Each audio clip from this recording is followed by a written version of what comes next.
Judge Judy pointed her finger and shouted, "You don't know justice." But Jasmine Crockett didn't flinch. She smiled. And with one quiet sentence, she flipped the entire room. This wasn't just a town hall. It was a cultural reckoning. What do you do when the judge becomes the one being judged? Live on national television. Before we get to this explosive moment, tell us where you're watching from. And if you believe truth still matters, hit subscribe. We've got another jaw-dropping story coming tomorrow. The studio lights burned down on the CNN town hall stage like spotlights in a courtroom drama. Judge Judy's hand hit the desk so hard it made the microphones pop. "You have no idea what you're talking about," she snapped, her voice sharp, her face red with fury. It wasn't a gavel, but it felt like a verdict. Across from her, Jasmine Crockett didn't move. She sat perfectly still, no emotion, no flinch, her eyes locked on the woman across from her. The silence that followed was louder than any shout. Anderson Cooper turned his head slowly, sensing something seismic about to happen. The audience collectively held its breath. Crockett's reply came without hesitation. "With respect, Your Honor, I think what just happened is exactly why we're having this conversation." Her tone was soft, unshaken, controlled. A strange shift happened in the room. You could feel it, like someone just flipped the courtroom. Judge Judy leaned forward, ready to double down, her decades of televised authority behind her. "Let me explain something to you about real justice." But Crockett didn't let her finish. "The numbers don't lie," she said coolly, "but maybe your assumptions do." Judy blinked. There it was, the first visible crack. Crockett's voice hadn't risen. She hadn't gotten angry. She just turned the tables with a sentence. No one in the audience made a sound. Even the camera operators seemed frozen in place. Anderson Cooper leaned forward as if trying not to miss a single word. Judy sat back, suddenly unsure. This wasn't just a debate. It was the moment America watched a cultural institution get challenged, not with fury, but with facts. And that's when everyone knew. This wasn't going to be a typical town hall. At 81 years old, Judge Judy Sheindlin isn't just a TV icon. She's a cultural force. Her legacy spans decades, from her early days as a no-nonsense family court judge in New York to her two-decade reign as the highest-paid person in television. Her courtroom show made her a household name, but it was her personality that made her a symbol. Blunt, commanding, unapologetic. She didn't just arbitrate petty disputes. She projected authority into living rooms across America. What made her famous wasn't just her rulings, it was how she delivered them. She interrupted, she barked, she stared people down with an intensity that made even the most confident litigants fold. Her signature phrases, "Don't pee on my leg," and "Tell me it's raining," weren't just entertainment. They were a worldview distilled into sound bites. Life is about choices. Break the rules and you face consequences. That worldview wasn't accidental. Judy Sheindlin came up in an era of strict sentencing laws, broken windows policing, and zero-tolerance policies. To her, justice was linear. Chind equals punishment, full stop. Systemic bias, she called it excuse-making. Racial disparities, she saw behavior, not context. Her courtroom, whether on the bench or on television, operated on the same principle. You're responsible for your actions? No wiggle room. No gray area. In her domain, she was untouchable. But in the CNN town hall, the ground was different. She wasn't the final voice. She wasn't the only expert in the room. And across from her sat someone who didn't just know the law. She had lived it from the other side. Jasmine Crockett wasn't there to entertain. She was there to expose. A freshman congresswoman, yes, but also a veteran of legal battles far more complex than daytime disputes. Her power didn't come from volume or celebrity. It came from preparation, from data, from having stood beside the accused and demanded justice in rooms where no cameras rolled. This wasn't just a meeting of minds. It was a confrontation between two vastly different visions of what justice means, and who gets to define it. Jasmine Crockett's journey began far from bright lights and celebrity courts. Born and raised in Texas, she earned her law degree not to chase prestige, but to fight back against a system she saw failing her community. As a public defender, she wasn't armed with wealth or connections, only a sharp mind, a fierce will, and a client roster filled with people society had written off. She didn't just read about injustice, she sat beside it every day in courtrooms that rarely made the news. Her legal style was never theatrical. She didn't grandstand or shout. She dissected, quietly, methodically. Line by line, she'd unravel a prosecutor's case. Not with flair, but with facts. Her calm demeanor wasn't weakness, it was control. And over the years, that control earned her something few in politics ever get: the reputation of being unshakable. That's what made this CNN town hall different. Most expected Judge Judy to dominate, to make headlines with one-liners and withering looks. What they didn't expect was that her usual arsenal wouldn't work this time. Because Jasmine wasn't there to argue feelings, she brought evidence. And unlike reality TV, she wasn't playing for applause. She was fighting for principle. Behind the cameras, CNN had framed the discussion around criminal justice reform. But everyone in the room knew this was about more than just policy. It was about power, about legacy, about whether the old guard could still define what justice looked like in America. Judy had come prepared to defend her decades of courtroom experience. Crockett had come to question how that experience had been used and who millions were watching. Anderson Cooper sat between them, trying to moderate what had quickly become a generational showdown. One side represented tradition, discipline, and individual responsibility. The other, reform, equity, and a demand that the justice system reckon with its own failures. For years, Judge Judy had been the final voice in every room she entered. But this time, that voice was about to be tested by a woman half her age, with a full arsenal of data, lived experience, and the confidence of someone who knew exactly what kind of fight she was walking into. The studio lighting cast a soft, balanced glow across the town hall stage. Anderson Cooper sat center stage, his signature calm professionalism framing what seemed, at first, like a cordial discussion. To his left, Judge Judy Sheindlin, towering in reputation, firm in presence. To his right, Congresswoman Jasmine Crockett, collected, sharp-eyed, and silent as the introduction unfolded. Cooper began with praise for both. Judge Sheindlin, you've spent decades on the bench and decades more helping Americans understand the law. Congresswoman Crockett, you've quickly become a leading voice for criminal justice reform in Congress. We're grateful to have you both here tonight. Judge Judy gave a nod of acknowledgement, her eyes scanning the audience. Crockett responded with a small smile, hands folded neatly on the table in front of her. She wasn't here to perform. She was here to dismantle. The opening question from Cooper was broad, gentle. How would you each define justice today? Judge Judy answered first. Justice is simple. People make choices, and those choices have consequences. It doesn't matter where you come from or what excuses you give. If you break the law, you pay the price. That's what justice means. The audience gave polite applause. Then it was Crockett's turn. Justice, she began, her voice low and deliberate, means accountability, but not just for people, for systems too.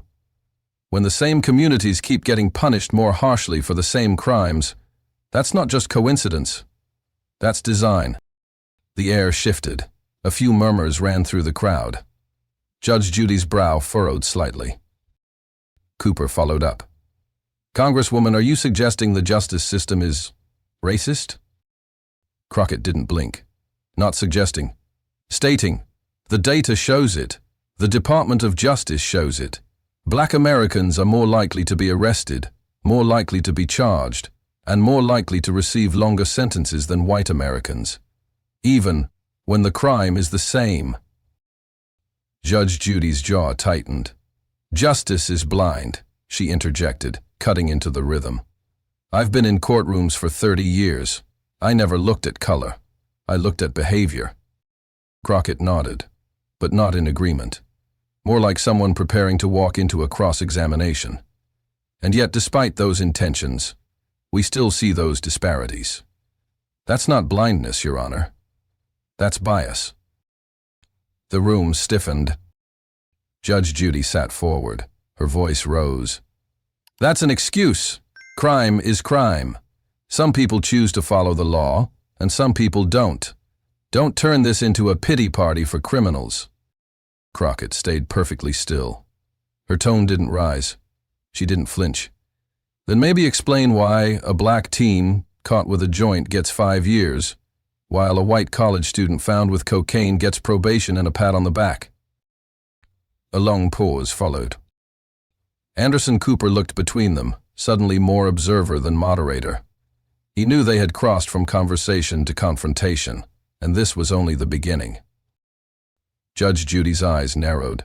She pointed a sharp finger across the table, her voice trembling not from uncertainty but indignation. You've been in Congress for what? 5 minutes? Don't lecture me on justice. I've seen thousands of cases. I've kept neighborhoods safe. You're talking about theory. I've lived the reality. Crockett didn't move. Her response came without a hint of sarcasm, without even a raised brow. Just truth. I'm not lecturing you, Your Honor. I'm asking a question. In those thousands of cases you presided over, did you ever wonder why certain zip codes showed up more than others? Why the faces in your courtroom weren't equally representative of America? Judge Judy scoffed. Because those communities commit more crime. That was the moment. You could feel it in the silence that followed. Thick, stunned, electric. It wasn't just the audience. Even Anderson Cooper's eyes flicked toward the camera, like he knew this was the clip that would define the night. Crockett inhaled slowly. She didn't attack. She peeled the statement apart like a skilled attorney before a jury. Judge Shindlin, she said softly, her words more surgical than scathing. With all due respect, that answer right there is the problem. Not just with how justice is administered, but with how it's understood. Judge Judy leaned back in her chair, trying to assert control. I call it like I see it. I saw more crimes come from certain communities, and I sentenced people accordingly. That's not bias. That's facts. Crockett tilted her head. No, ma'am. That's proximity. That's over-policing. That's targeted enforcement. The communities you think commit more crime are the ones with more police presence, more patrols, more searches. The crimes aren't more frequent. They're just more visible. Judy's lips parted, as if to respond, but Crockett continued before she could. If you flood a neighborhood with cameras, patrol cars, and prosecutors, you're going to find more crime, not because it's worse, but because you're watching it closer. Meanwhile, white neighborhoods with the same offenses get privacy, benefit of the doubt, and leniency. A woman in the audience let out a quiet The tide was beginning to turn. Judge Judy adjusted her microphone. Are you suggesting I'm racist? Crockett shook her head, but her voice stayed calm, clear, unyielding. I'm suggesting the system you defended for decades was built on policies that had racist outcomes. And nobody, including you, ever stopped to question why the outcomes kept repeating. The studio was dead silent. Anderson Cooper tried to step in. Let's pivot slightly to mandatory. But the conversation had already pivoted. Judge Judy looked visibly rattled, no longer the commanding force she was at the beginning of the night. The weight of her own words had shifted the momentum. Crockett wasn't just countering points, she was revealing cracks in a worldview. And the next strike was coming. Judge Judy tried to recover, sitting taller in her chair, but her voice had lost its signature force. Congresswoman, I sentence people based on their actions, not their skin color. You want to turn everything into race? Crockett didn't blink. She folded her hands, leaned forward slightly, and spoke with a calm that somehow made her words hit harder. I want to turn everything into accountability. Accountability for a system that punishes addiction when it's poor and black, but treats it when it's wealthy and white. Accountability for a legal machine that gives second chances to prep school kids caught with cocaine, but locks up a black teen for the same drug in a different form. Judge Judy looked away for a second. Not long, but long enough. Crockett pressed forward. You mentioned my short time in Congress. That's fair. But before I ever stepped foot on that floor, I stood beside mothers whose sons were sentenced to 20 years for mistakes that would have earned probation in another zip code. I've watched lives erased, over mandatory minimums you defended, not because the law demanded it, but because the system allowed it. Anderson Cooper sat motionless. He knew better than to interrupt now. Judy's voice returned, but quieter. What you're describing is anecdotal. Crockett reached for her folder. No, ma'am, this is empirical. She read aloud from a DOJ report. Black defendants receive sentences 19.1% longer than white defendants for the exact same crimes. Another beat, another stat. In 2010, Congress reduced the sentencing disparity between crack and powder cocaine from 101 to 18:1. You know what that means, Judge? It means that for decades, one law punished black people 100 times harder for the same drug. Judge Judy swallowed hard. And then, Crockett delivered the final blow. Quiet, deliberate, almost too calm. You've spent your life demanding accountability from people who had no power. Tonight I'm asking, when do the powerful get held accountable? The room fell into total silence. Judge Judy sat back. No finger wagging, no snappy retort.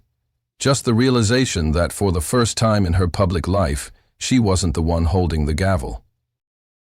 Jasmine Crockett didn't gloat. She didn't raise her voice. She simply closed her folder and looked ahead. For anyone watching, the verdict was clear. The torch hadn't just been passed, it had been seized. Judge Judy's voice had just pierced the air. Those communities commit more crime. And that's when everything shifted. Jasmine Crockett didn't blink. She didn't raise her voice. She didn't lean forward in defiance. She simply sat straighter, looked directly at Judge Judy, and replied, calmly, devastating. That answer, Judge Shindlin, is exactly why we need reform. The air in the studio thinned. Even Anderson Cooper tilted forward in his chair, lips parted, as if sensing the moment he'd been waiting for was finally here. You've just revealed everything, Crockett continued, her voice steady and composed. Not about those communities, but about your assumptions. Because if you believe that higher arrest rates equal higher criminality, you haven't asked the one question that matters most. Who's being policed, and why? She reached to the table beside her, lifting a slim navy blue folder. Its label, Federal Disparities, DOJ Statistics 2024. She held it up with quiet authority. This isn't a think piece. This is the Department of Justice's own data. Black Americans make up roughly 13% of the population, but they account for nearly 40% of the incarcerated. And no, it's not because they're inherently more criminal. It's because they are more policed, more surveilled, more prosecuted.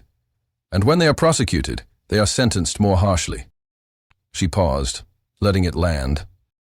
5% of the world's population, 25% of the world's prisoners. The United States leads the world in incarceration. And the people most affected, the ones filling those cells, are the ones from the very communities you claim just commit more crime. Judge Judy opened her mouth slightly, then closed it. No words. Your Honor, Crockett continued, deliberately using the title to underscore her respect, or to contrast it with the point she was about to make. You saw courtrooms from the bench. I saw them from the defense table. You looked down at defendants and made decisions. I sat beside them, held their hands, and watched as mothers cried when their sons were taken for crimes others walked away from. She took a breath, then delivered the first real hammer blow. You saw behavior. I saw patterns. You saw bad choices. I saw the policy design that made those choices inevitable. And if you truly believe that outcomes are only the result of character, then what do you make of identical crimes receiving dramatically different punishments? One based on race, one based on wealth? Silence. You say crime is crime. But I've watched white teenagers caught with cocaine get rehab and a sealed record, while black teenagers with marijuana get 5 years. I've seen prosecutors offer plea deals to affluent kids and demand mandatory minimums for the poor. She leaned forward, her voice lowering just a touch. That's not blind justice, that's selective enforcement, and that, not community behavior, is the real pattern here. Judge Judy, sensing the room slipping away from her, straightened in her seat and tried to cut in. I've made thousands of rulings. You're cherry-picking. But Jasmine Crockett didn't raise her voice. She simply raised her hand, palm outward, not in aggression, but with courtroom control. Respectfully, I'm not finished. The gesture, the timing, it wasn't just authoritative, it was surgical. Crockett flipped open the folder, revealing printed case summaries with color-coded highlights. I want to walk you through a few real cases. No hypotheticals. All federal, all public record. She pulled out the first. Case 1. 17-year-old black male, arrested for possession of less than an ounce of marijuana. No prior record. He got 5 years under a mandatory minimum statute from the War on Drugs era. No weapon, no violence, just the wrong skin color and the wrong zip code. She laid the paper on the table. Case 2. 19-year-old white male. Cocaine, not weed. Arrested on campus. First offense. Not only did he get probation, the judge wrote a letter of recommendation for him to keep his scholarship. The studio gasped. Anderson Cooper blinked. Judy looked away for a split second, just long enough for the momentum to shift completely. Crockett kept going. You say you've seen justice firsthand. So have I. I've seen prosecutors call a white teenager's behavior a youthful mistake while calling a black teen's behavior a public danger. Same age, same crime, different story, every single time. Then she added, coldly but clearly, that's not the justice you claim to defend. That's the bias you refuse to see. Judge Judy's expression tightened, her lips pressed together, but she stayed silent. Crockett pressed on. Let's talk law, since we're both officers of the court. You supported mandatory minimums during the height of the drug war, correct? No answer. Crockett continued anyway. Those laws disproportionately targeted crack cocaine, more prevalent in black communities, while imposing far lighter sentences for powder cocaine, used more by white offenders. Same drug, different form, 100-fold sentencing gap, not based on harm, based on who was getting caught. The truth was now pouring out, undeniable. You say you believe in consequences, so do I. But consequences must be fair. They must be equal. Otherwise, it's not justice. It's punishment dressed up as policy. She looked directly at Judge Judy again. You didn't question the system. You enforced it. And while you were praised for your toughness, millions of families were broken by your decisions. Decisions guided by flawed statutes and unexamined bias. Judy tried again to speak, but Crockett cut in. Not rudely, just firmly. Let me ask you this, Judge. Did you ever, in your 30 years, question why the people who appeared before you looked so similar? Why they came from the same neighborhoods, shared the same skin tones, the same stories? No answer. Crockett nodded slightly, letting that silence do the work. Because that question, that blind spot, is the foundation of everything we're debating today. Jasmine Crockett closed the final case file and set it aside, her hands now empty, but her argument fully loaded. Judge Shindlin, she said slowly, you didn't just sentence people. You sentenced generations. And while you got primetime ratings and book deals, the people in your courtroom got time. Real time. Judy opened her mouth, but nothing came out. It didn't matter. Crockett wasn't finished. Let's talk about responsibility. You say you believe in it, so do I. But responsibility has to go both ways. She leaned slightly forward, voice steady but gaining emotional force. You built a brand, not on rehabilitation, not on compassion, but on humiliation. You shouted at defendants who didn't have lawyers. You laughed at single moms struggling to explain their rent disputes. You turned people's real pain into punchlines. A sharp intake of breath rippled through the studio audience.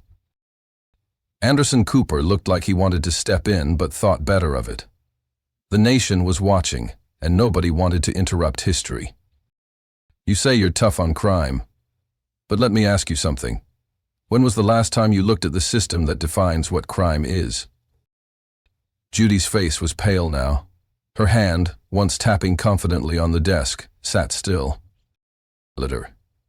Trespassing. Failure to pay court fees. These are not moral failings.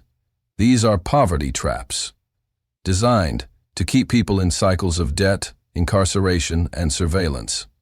And your courtroom, your TV show, made those traps into primetime entertainment. Then came the blow that landed with the weight of a generation behind it. You saw defendants. I saw families. You saw attitude. I saw trauma.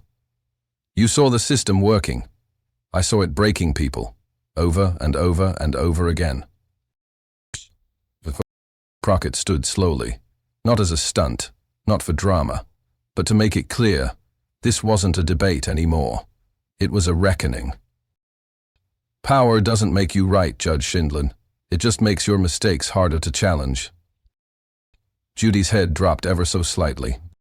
Crockett continued, each word now deliberate, final.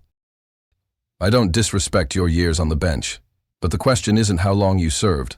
The question is, who did you serve, and at whose expense? Long pause. Then the final blow. You made justice entertaining. I make it personal. That's the difference between television and reality. And that's why I don't get intimidated by legacy, especially when it's built on the backs of people who never got a second chance. There was no rebuttal. No closing argument from Judge Judy.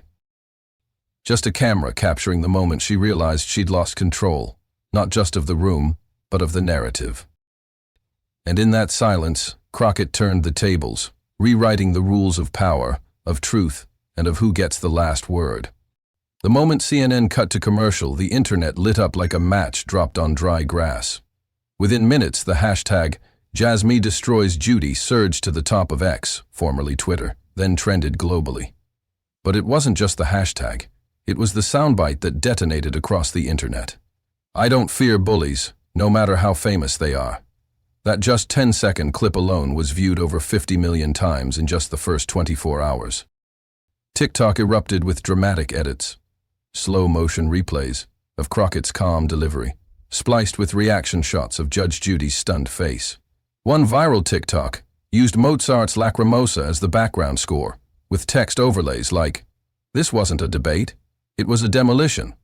Instagram reels followed, showcasing side-by-side footage, Judge Judy entering the studio with her trademarked side-by-side footage, Judge Judy entering the studio with her trademark swagger, and then shrinking slowly as Crockett dismantled her points one by one. The most brutal meme?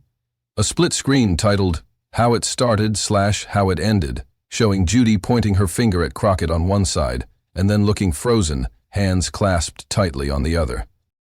Mainstream media wasted no time jumping in. CNN called it a masterclass in restraint. The New York panelist headline read, "Crockett didn't shout. She surgically constructed a TV icon." MSNBC declared, "The moment a new political voice eclipsed an old legal brand." Even typically skeptical conservative outlets like Fox News had to acknowledge the power of the moment, with one panelist saying, "Whether you like her politics or not, Jasmine Crockett just gave the performance of a lifetime." Political figures chimed in quickly. Congresswoman Alexandria Ocasio-Cortez tweeted, "Crockett didn't just respond. She reframed the conversation on justice in real time." Senator Bernie Sanders wrote, "We need more voices like Jasmine Crockett, rooted in the law, guided by truth, and unafraid of authority." Meanwhile, YouTube lawyers and debate coaches rushed to break it all down. One popular video, titled, "Why Jasmine Crockett's Response Will Be Taught in Law Schools," amassed 500,000 views in just one night. Reddit threads exploded with legal analysis, tone dissection, and rhetorical praise. Inside legal circles, the reaction was even more pronounced. Harvard law professors included Crockett's exchange in lectures on argumentation and courtroom demeanor. Yale Law's student blog described the moment as a generational inflection point in public legal discourse. Across the country, civil rights groups began citing Crockett as a model of calm, principled confrontation, someone who didn't need to shout to be heard, who didn't need to dominate the room to control it. Law students began sharing Crockett's remarks like gospel. A viral Twitter thread titled "Everything Jasmine Crockett Did Right in 3 Minutes" racked up hundreds of thousands of likes. The thread broke down her tone control, her refusal to be baited, and her devastating use of courtroom logic in a televised setting. Debate coaches circulated the clip as a case study. Public speaking classes rewrote their syllabi. Meanwhile, Judge Judy's team went into full damage control. A public statement was released within hours. Judge Shindlin respects the Congresswoman's viewpoint and remains committed to discussing important justice issues with civility and candor. But the damage had been done, and everyone knew it. For the first time in her career, Judge Judy was trending for the wrong reason. Satirical news shows seized on it. The Daily Show mocked it with a skit titled "Gavel Down," portraying a courtroom where the judge gets sentenced instead of the defendant. Saturday Night Live turned Crockett into a viral impression, cool and composed under pressure, while Judge Judy's character unraveled into sputtering disbelief. One joke landed hard. "You know you've lost the argument when Twitter's debating whether you should seek your own bar again." Behind the laughter, though, the legacy shift was undeniable. Judge Judy had spent decades being the voice of courtroom dominance, but in one night that image cracked. Not because of age or ideology, but because of a woman who came prepared, stayed calm, and didn't blink. Crockett hadn't just defended her views, she redefined the terms of the conversation. What began as a simple CNN town hall was now a cultural earthquake. The aftershocks were everywhere, and they all pointed to the same truth. The rules of engagement in American justice had changed. This wasn't just a viral town hall moment. It wasn't just a generational clash between courtroom celebrity and congressional newcomer. It was something far bigger. It was a public reckoning about who owns the future of American justice, and how that future is shaped. Jasmine Crockett didn't walk into that studio to play a part. She walked in, prepared to challenge decades of assumptions. She didn't shout. She didn't insult. She didn't flinch. And because of that, millions of Americans saw what true strength under pressure actually looks like. The divide wasn't just generational, it was philosophical. Judge Judy represented a legacy of justice that prioritized punishment, toughness, and courtroom dominance. But Crockett stood for a new vision, a justice system informed by data, shaped by empathy, and driven by accountability that looks deeper than appearances. In the 48 hours after the broadcast, Jasmine Crockett's campaign received over $500,000 in small-dollar donations. Notes poured in from teachers, veterans, mothers, and law students. Some said they cried. Some said they cheered. Most said the same thing. "Thank you for not backing down." Law schools began playing the clip. Debate teams used it for training. Political analysts, regardless of party, agreed on one thing. Jasmine Crockett wasn't just a name anymore. She was a force. Meanwhile, Judge Judy's brand, once synonymous with no-nonsense authority, took a hit. People still respected her past, but they couldn't ignore what they saw. Loud didn't win. Experience didn't trump substance. For the first time, tough was redefined. Because Crockett taught America something critical. You don't need to raise your voice to raise the stakes. You don't need celebrity to command attention. You just need truth, composure, and the courage to speak it out loud, even to power. Now it's your turn. Should celebrities define how we talk about justice? Or is it time we demand more than sound bites and ratings? Tell us what you think in the comments. And if you believe in the power of truth over theatrics, hit that subscribe button.